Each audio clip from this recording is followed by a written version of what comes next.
వక్ఫ్ సవరణ చట్టంపై వైఎస్ఆర్ కాంగ్రెస్ పార్టీ సుప్రీంకోర్టుకు వెళ్లింది. ముస్లింల అభిప్రాయాలకు వ్యతిరేకంగా వక్ఫ్ చట్టాన్ని తీసుకురావడంపై కోర్టులో సవాల్ చేసింది. ఈ చట్టం ప్రాథమిక హక్కులు, సమానత్వం, మత స్వేచ్ఛకు వ్యతిరేకంగా ఉందంటూ కోర్టులో పిటిషన్ దాఖలు చేసింది. ముస్లింలకు వైఎస్ఆర్ కాంగ్రెస్ పార్టీ మరోసారి అండగా నిలిచింది. ముస్లిం సమాజం తీవ్రంగా వ్యతిరేకిస్తున్న వక్ఫ్ సవరణ చట్టంపై సుప్రీంకోర్టులో పిటిషన్ వేసింది. ఇటీవల చంద్రబాబు మద్దతుతో కేంద్ర ప్రభుత్వం తీసుకువచ్చిన వక్ఫ్ సవరణ చట్టాన్ని సవాల్ చేసింది. ఆ చట్టం ద్వారా ముస్లింలకు మత స్వేచ్ఛ లేకుండా పోతోందని ఆందోళన వ్యక్తం చేసింది. దీనిపై చాలా కాలంగా దేశవ్యాప్తంగా ముస్లింల నుంచి తీవ్ర వ్యతిరేకత వస్తోంది. అయినప్పటికీ వారి ఆందోళనలు, అభ్యంతరాలు పక్కనబెట్టి చట్టం చేయటం కరెక్ట్ కాదని స్పష్టం చేసింది.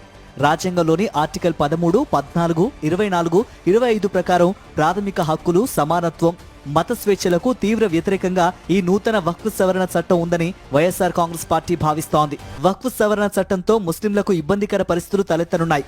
ముస్లింల మనోభావాలను తీవ్ర స్థాయిలో దెబ్బతీసే ఇలాంటి బిల్లుకు చంద్రబాబు మద్దతు తెలపడంపై ముస్లిం పర్సనల్ లా బోర్డు ఆగ్రహం వ్యక్తం చేసింది.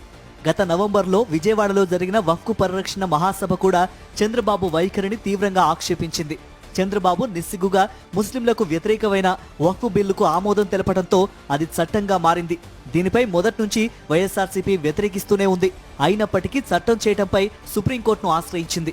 వక్ఫ్ చట్టంలోని 9 అంశాలు ముస్లింలపై తీవ్ర ప్రభావం చూపించే అవకాశం ఉంది. ఇప్పటి వరకు వక్ఫ్ బోర్డుకు సంబంధించి ఆదాయం ఎలా పెంచాలో, ఎలా ఖర్చు చేయాలో నిర్ణయించుకునే అధికారం ఉంటుంది. ఆ అధికారాలను తొలగిస్తూ కేంద్ర ప్రభుత్వం నిర్ణయం తీసుకున్నా టీడీపీ వ్యతిరేకించలేదు. రైల్వే శాఖకు ఉన్న 4.88 లక్షల హెక్టార్లకు పైగా ఉన్న భూమిలో చాలా భాగం వక్ఫ్ బోర్డు ఆక్రమించిందంటూ తీవ్రమైన ఆరోపణలను కేంద్ర ప్రభుత్వం చేసింది. వక్ఫ్ బోర్డు మీద ఆరోపణలు చేస్తున్న చంద్రబాబు సైలెంట్ గా ఉన్నారు. వక్ఫ్ భూములే 50% వరకు ఆక్రమణలో ఉన్నాయి. ఆ భూములను ఎవరైతే ఆక్రమించారో వారికే ఆ భూములను కట్టబెట్టేందుకు ఈ వక్ఫ్ చట్టం ప్రతిపాదించింది. దీంతో వక్ఫ్ ఆస్తులు సగానికి పైగా పోయినట్టే.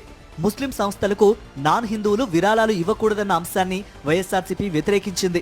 ముస్లింలు ఇతరులకు విరాళం ఇవ్వచ్చు, కానీ ఇతరులు మాత్రం వక్ఫ్ బోర్డుకు విరాళాలు ఇవ్వకూడదంటూ దారుణమైన నిర్ణయాన్ని ఈ చట్టంలో పొందుపరిచారు.